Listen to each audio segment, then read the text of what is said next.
Good morning students, स्वागत है हमारे इस एजुकेशनल यूट्यूब चैनल पर। देखिए, हम बात कर रहे थे चुंबकत्व के बारे में और पिछली कुछ क्लासेस के अंदर हमने चुंबक के बारे में पढ़ा। चुंबक के द्विध्रुव के ऊपर हमने चुंबकीय आघूर्ण के बारे में पढ़ा। उस द्विध्रुव के कारण हमने उसकी अक्ष पर और उसके निरक्ष पर चुंबकीय क्षेत्र की तीव्रता की भी हमने गणना की। तो आज का हमारा जो टॉपिक आता है वो आता है छड़ चुंबक पर बल एवं बल आघूर्ण। देखिए, ये हमने कोई भी छड़ चुंबक लिया है, एस एन छड़ चुंबक है, इसको हमने चुंबकीय क्षेत्र बी के अंदर रखा है और इस चुंबकीय क्षेत्र बी के अंदर हमने इसको किस कोण पर रखा है? थीटा कोण पर रखा है। ठीक है, तो थीटा कोण में इस चुंबक को हमने रखा है, तो इस चुंबक के ऊपर एक प्रकार का क्या लगने लग जाता है? बल आघूर्ण, यानी एक ऐसा बल लगने लग जाता है जो उसको घुमाने का प्रयास करता है और उसको हम क्या बोलते हैं? बल आघूर्ण बोलते हैं। एक सीधी सी बात हमें पता है कि चुंबक की जो ध्रुव प्रबलता है वो क्या ली जाती है? स्मॉल एम ली जाती है। अगर स्मॉल एम ध्रुव प्रबलता का चुंबक चुंबकीय क्षेत्र बी के अंदर रखा गया है तो उसके ऊपर एक बल लगता है और उस बल का मान कितना होता है? F equal to M B. सभी को मालूम है F इक्वल टू क्या होता है? M B. एक चीज हम ये भी जानते हैं कि उत्तरी ध्रुव की जो ध्रुव प्रबलता होती है वो क्या होती है? प्लस एम, और दक्षिण ध्रुव की जो ध्रुव प्रबलता होती है वो क्या होती है? Minus M. उत्तरी ध्रुव की अगर ध्रुव प्रबलता प्लस एम है तो उत्तरी ध्रुव पर लगने वाला बल क्या होगा? प्लस एम बी, और दक्षिण ध्रुव पर लगने वाला बल क्या होगा? Minus M B. अगर हम चुंबक के ऊपर कुल बल की बात करते हैं, सिर्फ बल की बात कर रहा हूं मैं, चुंबक पर कुल चुंबकीय बल की अगर हम बात करते हैं तो कितना हो जाएगा? देखो, प्लस एम बी और प्लस माइनस एम बी, ये क्या हो जाएगा? 0। यानी हम ये कह सकते हैं कि चुंबक के ऊपर किसी प्रकार का कोई बल नहीं लगेगा। लेकिन हम बात करते हैं कि चुंबक को कितने कोण पर रखा गया है? थीटा कोण पर रखा गया है। चुंबक को कितने कोण पर रखा गया? थीटा कोण पे। अगर थीटा कोण पे रखा गया तो देखो इस प्रकार की कंडीशन आपकी बनती है, ये एंगल कितना है? थीटा। तो एक बल जो लगता है वो इस क्रिया रेखा पे लगता है, एक बल जो लगता है वो इस क्रिया रेखा पे लगता है। अलग अलग क्रिया रेखा के ऊपर बल लग रहे हैं और मान देखो दोनों का क्या है? एम बी तो है मान, मैं सिर्फ वैल्यू की बात कर रहा हूं, सिर्फ मॉडुलस की बात कर रहा हूं। ठीक है, क्या है? M B. तो एम बी परिमाण के लिए समान परिमाण की जो बल लग रहे हैं वो डायरेक्शन में तो क्या है? ऑपोजिट। लेकिन क्रिया रेखा वो जिस पॉइंट पे एक्टिव है वो दोनों जो है, वो जो लाइंस हैं वो दोनों क्या है? अलग अलग हैं। एक क्रिया रेखा ये हो गई, एक क्रिया रेखा ये हो गई। यानी जो दो बल लगते हैं, यानी बलों का जो जोड़ा है, इसको हम जोड़ा बोल सकते हैं। बलों का क्या लग रहा है? युग्म लग रहा है। वो अलग अलग क्रिया रेखा पर विपरीत दिशा में होने के कारण क्या करता है? देखो कंडीशन क्या होगी, इस प्रकार से होगी। देखो, एक बल लग रहा है इधर, एक बल लग रहा है इधर, अलग अलग क्रिया रेखा हो गई, विपरीत दिशा में लगा, तो इस प्रकार से इसको ये क्या करेंगे? घूर्णन कराने का प्रयास करेंगे। तो चुंबक को इस प्रकार से घुमाने का प्रयास करेंगे और घुमाने के कारण जो बल लगता है वो क्या होता है? बल आघूर्ण होता है। ठीक है, तो इसके ऊपर क्या उत्पन्न हो जाएगा? बल आघूर्ण। उस बल आघूर्ण का फॉर्मूला मैं आपको बता देता हूं। बल आघूर्ण, बल आघूर्ण का जो फॉर्मूला होता है वो क्या होता है? बल यानी कोई भी इसमें से जो बल लगेगा वो बल गुणा बलों के बीच की लंबवत दूरी, बल गुणा बलों के बीच लंबवत दूरी। लंबवत दूरी बोल सकते हो आप, इसको न्यूनतम दूरी बोल सकते हो। तो लंबवत दूरी याद करने के लिए मैं क्या करता हूं कि यहां से इसके ऊपर एक लंब डाल देता हूं। लंब मान लो मैंने डाल दिया एन ओ। ठीक है, अब लंबवत दूरी क्या होगी? देखो, एक बल यहां लग रहा है, एक बल यहां लग रहा है, इनके बीच की लंबवत दूरी यही तो हुई, और ये हमारा इस त्रिभुज का क्या हो जाएगा? लंब। एक त्रिभुज आपको मिल जाएगा एस ओ एन। तो बल आघूर्ण को हम किससे लिखते हैं? देखो, किससे लिखते हैं? टो से। टो बराबर बल, बल को मैं मान लेता हूं बल क्या है? एस। इसका परिमाण आएगा भाई इनटू बलों के बीच की लंबवत दूरी कितनी है? बताओ, ओ एस है या ओ एन है लंबवत दूरी? ये है ओ एन। क्या देगा? O N. ठीक है, हम ये तो जानते हैं कि F इक्वल टू क्या होता है? N B. अभी अभी हमने पढ़ा एन ध्रुव प्रबलता का चुंबक यदि बी चुंबकीय क्षेत्र के अंदर स्थित है तो उसके ऊपर लगने वाला चुंबकीय बल क्या होगा? F equal to M B. ठीक है, तो क्या देगा? F equal to M B. O N अगर हम ज्ञात करना चाहें तो देखो हम क्या लेते हैं? चित्र में त्रिभुज दिखाई दे रहा है आपको, एक S O N.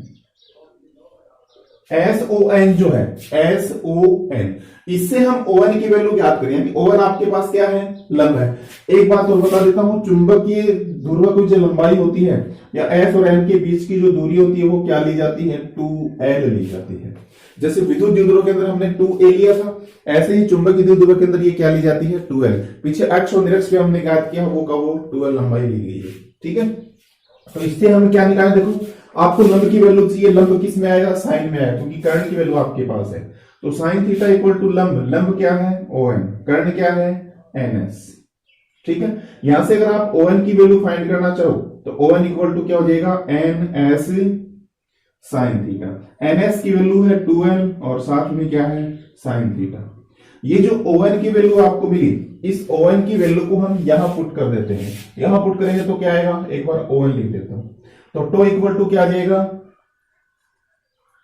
M B into O N की जगह क्या आएगा, 2l साइन थीटा। इसको मैं थोड़ा इस प्रकार लिख देता हूं, देखो 2ml को मैं एक साथ लिख देता हूं, क्यों लिखा ये आपको पता चल जाएगा सभी को। 2ml इंटू में क्या बचा, देखो b और साइन थीटा। 2ml क्यों लिखा था, क्योंकि हमने एक सूत्र पढ़ा था चुंबकीय द्विध्रुव आघूर्ण का, कैपिटल एम का, और कैपिटल एम का जो फॉर्मूला आता है वो कितना आता है, 2ml। यानी 2ml की जगह हम क्या पुट कर सकते हैं, कैपिटल एम पुट कर सकते हैं। तो टू इक्वल टू क्या मिल जाएगा आपको, देखो क्या मिल जाएगा, टो इक्वल टू इसकी जगह क्या पुट कर दें, कैपिटल एम, साथ में क्या है बी और आगे क्या है साइन थीटा।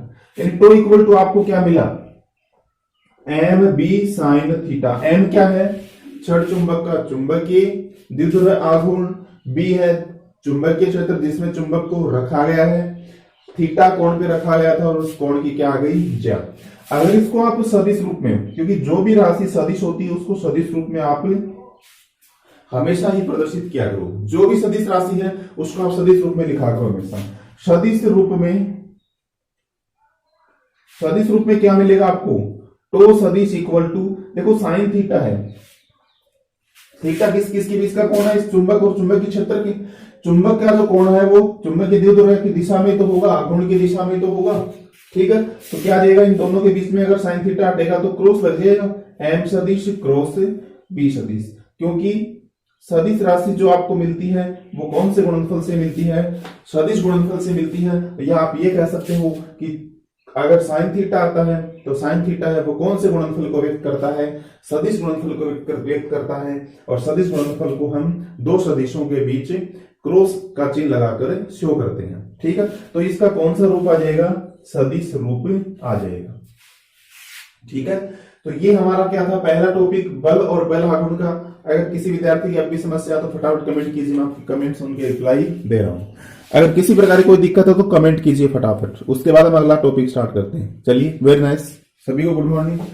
अब इसी संबंध देखो, अलग डायग्राम बनाने की जरूरत ही नहीं है। जब परीक्षा में अलग से टॉपिक पूछे तो तुम्हें बनाना पड़ेगा, लेकिन हम इसी डायग्राम से मैं आपको देखो इसके दो कॉन्सेप्ट और क्लियर करा रहा हूं। दो कॉन्सेप्ट और देखो क्या क्या।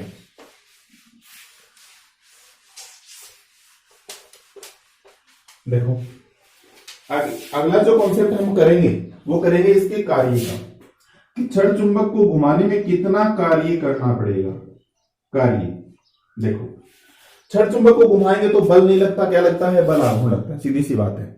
छड़ चुंबक को घुमाएंगे तो बल नहीं लगता, क्या लगता है, बल आघूर्ण लगता है जी। छड़ चुंबक को घुमाएंगे क्या लगेगा, बल आघूर्ण। और कार्य का सूत्र आपको पता है, बल गुणा विस्थापन। लेकिन यहां पे अगर आप कार्य का सूत्र याद करोगे तो क्या आएगा, बल नहीं आएगा, बल आघूर्ण गुणा विस्थापन। और घुमाएंगे तो विस्थापन कौन सा होता है, ध्यान रखना, जब घुमाते हैं किसी वस्तु को या कोई भी वस्तु है वो घूर्णन करती है तो विस्थापन होता है वो किसमें होता है, कोण में होता है। ठीक है, कोणीय विस्थापन आएगा यहाँ पे। ठीक है, हम इसको क्या करते हैं, पहले मान लेते हैं, मैं मान लेता हूं, माना छड़ चुंबक को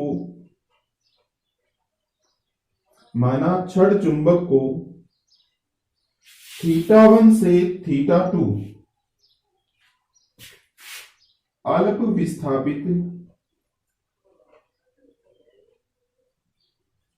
में dw कार्य किया जाता है।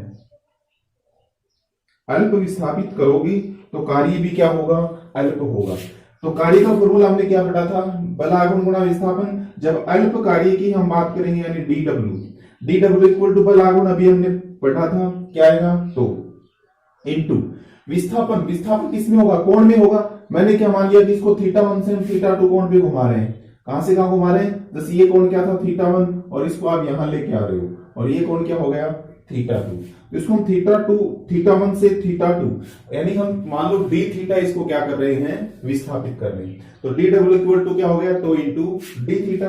टो की वैल्यू अभी हमने फाइंड की थी, क्या आई थी, कैपिटल एम और बी साइन थीटा, और इंटू में क्या आ गया, डी थीटा। ये अल्प विस्थापन के लिए क्या गया कार्य है, अल्प के लिए हमें कितना घुमाना है, θ1 से θ2, यानी θ1 से θ2 तक घुमाने में किया गया कुल कार्य। अगर हम इसका कुल कार्य निकालेंगे, तो यहां बता रहा हूं, कुल कार्य निकालेंगे तो इसका क्या करना पड़ेगा, समाकलन। सीधी सी बात है, सिग्मा समाकलन। इधर देखो समाकलन दोनों साइड होगा, टो नहीं, M B sine theta into D theta. लेकिन यहां पे थीटा की जो वैल्यू वो कहां से कहां तक वेरी कर रही है, वो वेरी कर रही है θ1 से θ2 तक, θ1 से θ2। डी डब्ल्यू का समाकलन यानी कुल कार्य वो मैंने क्या मान लिया, W है। W इक्वल टू एम और बी का समाकलन नहीं होगा, सिर्फ थीटा के पदों का होगा, θ1 से θ2 sine theta into D theta. अब साइन थीटा का समाकलन आपको मालूम होना चाहिए, क्या होता है मैं बता देता हूं। साइन थीटा का जो समाकलन होता है वो होता है माइनस कोस थीटा, याद रखना इस चीज को। साइन थीटा का जो अवकलन होता है वो होता है कोस थीटा, और समाकलन जो होता है वो होता है माइनस कोस थीटा। तो ये वैल्यू हम यहां पुट करें, देखो तो क्या मिलेगा, एम बी साइन थीटा का समाकलन हमने किया माइनस कोस थीटा, लिमिट हमने अप्लाई की θ1 से θ2। लिमिट सभी को रखनी आनी चाहिए, नहीं भी आती है तो भी सीख लेना चाहिए। लिमिट हमेशा रखी जाती है, अपर लिमिट पहले रखी जाती है और फिर माइनस चिन्ह लगा के लोअर लिमिट रखी जाती है। यानी उच्च सीमा को हम पहले रखेंगे, उसमें से निम्न सीमा को माइनस हम कर देते हैं। तो देखो कैसे करेंगे, सीमाएं रखेंगे तो W इक्वल टू क्या जाएगा, एम बी। पहले थीटा की जगह θ2, तो माइनस कोस θ2, फिर माइनस और फिर कोस थीटा, यानी एक माइनस हो रहेगा θ1, ठीक है। माइनस कोस θ1 माइनस ये क्या हो जाएगा, प्लस हो जाएगा। तो W इक्वल टू क्या बचेगा, एम बी। प्लस वाली टर्म्स को हम पहले लिख लेते हैं, यानी कोस θ1 माइनस कोस θ2, कोस θ1 माइनस कोस θ2। ये क्या है, द्विध्रुव को घुमाने में किया गया कार्य। कौन से द्विध्रुव को, चुंबकीय द्विध्रुव को घुमाने में किया गया कार्य है।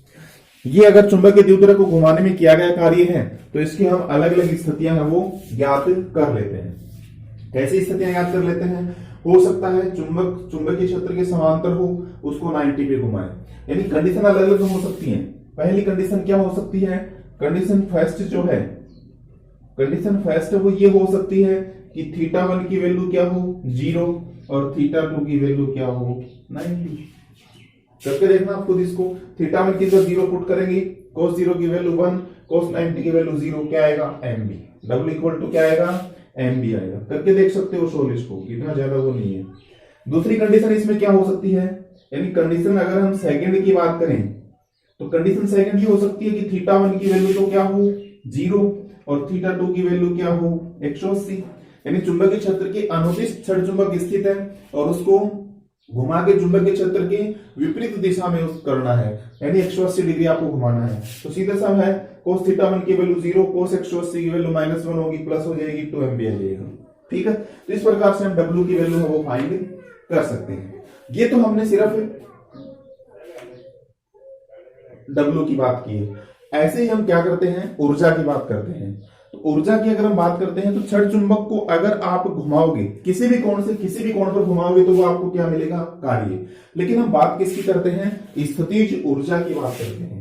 स्थितिज ऊर्जा की जब हम बात करते हैं तो स्थितिज ऊर्जा भी एक प्रकार से क्या होता है, कार्य ही होता है। एक प्रकार से क्या होता है, कार्य। लेकिन स्थितिज ऊर्जा के लिए आपको स्पेशल कंडीशन है वो याद क्या रखनी है कि अगर क्षण चुंबक को आप शून्य स्थितिज ऊर्जा की स्थिति से घुमाओगे किसी भी कोण पर, यानी उसकी स्थितिज ऊर्जा पहले क्या होनी चाहिए, शून्य। और शून्य कब होती है बता देता हूं, जब क्षण चुंबक है वो चुंबकीय क्षेत्र के लंबवत रखा जाता है। जब क्षण चुंबक को आप चुंबकीय क्षेत्र के लंबवत रखोगे तब उसकी स्थितिज ऊर्जा क्या होती है, शून्य। एक बार सुन लेना, क्षण चुंबक को न्यूनतम स्थितिज ऊर्जा यानी शून्य स्थितिज ऊर्जा से किसी भी कोण पर घुमाने में किया गया कार्य उस चुंबक की स्थितिज ऊर्जा के रूप में परिवर्तित हो जाता है।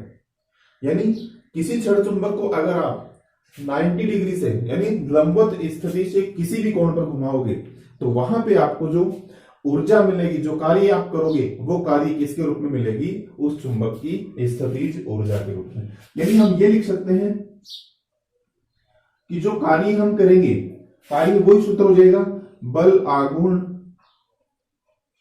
गुणा कोणीय विस्थापन।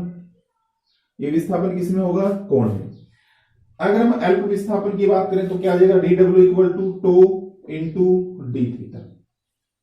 ठीक है, यहां पे देखो dw इक्वल टू लिमिट यहां पे क्या रखी जाएगी, मैंने आपको बताया किसी भी कोण से किसी भी कोण पे आप घुमाओगे कार्य होगा, लेकिन 90 से किसी भी कोण पर घुमाओगे, लंबवत स्थिति से किसी भी कोण पर आप स्थापित करोगे, उस कंडीशन में जो कार्य आप करोगे वो कार्य उसकी स्थितिज ऊर्जा में बदलेगा। ठीक है, तो लिमिट हम 90 से स्टार्ट करें, किसी भी कोण पर मैं मान लेता हूं कितने कोण तक आपको घुमाना है, थीटा कोण तक, तो किसका क्या रखोगे, एम बी साइन थीटा, और इंटू में क्या है, डी थीटा, ये कुल आ जाएगा। ठीक है, डी डब्ल्यू का अगर हम समाकलन की बात करते हैं तो क्या आ जाएगा, W equal to M B का समाकलन नहीं होगा, लिमिट क्या है 90 से theta sine theta into D theta. Sine theta का समाकलन अभी अभी हमने किया, क्या मिला हमें, माइनस कोस थीटा, तो 90 से थीटा इसकी लिमिट है, माइनस कोस थीटा, लिमिट रख दी 90 से थीटा। चलिए इसकी लिमिट रखते हैं, तो क्या आएगा, W equal to M B, पहले क्या आएगा माइनस कोस थीटा किसका थीटा, फिर माइनस और minus cos 90 cos, W equal to क्या हो जाएगा, एम बी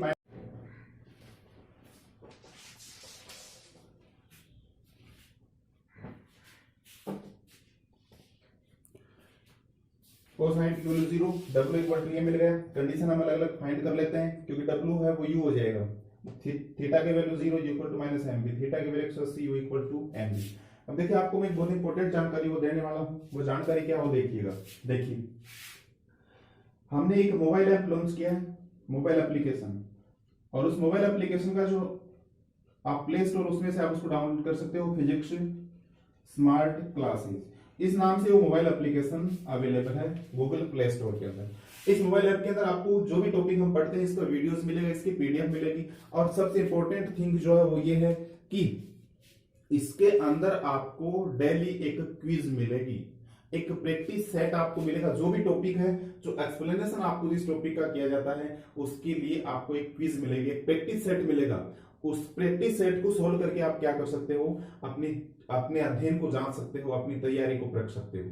ठीक है, तो ये मोबाइल ऐप है, इसको लॉन्च किया गया है, इसको आप अपने मोबाइल के अंदर इंस्टॉल कीजिए। इंस्टॉल करने का तरीका बता देता हूं, गूगल प्ले स्टोर के अंदर आप इसको सर्च करेंगे, सर्च करने के बाद ये इंस्टॉल हो जाएगा। इंस्टॉल होने के बाद आपको एक हाईलाइट मिलेगा, ज्वाइन फिजिक्स स्मार्ट क्लासेस, इसको आपको क्लिक करना है। इसको क्लिक करने के बाद अपने ईमेल आईडी और मोबाइल नंबर से आपको उसमें साइन अप करना है, साइन इन नहीं करना है, साइन अप करना है।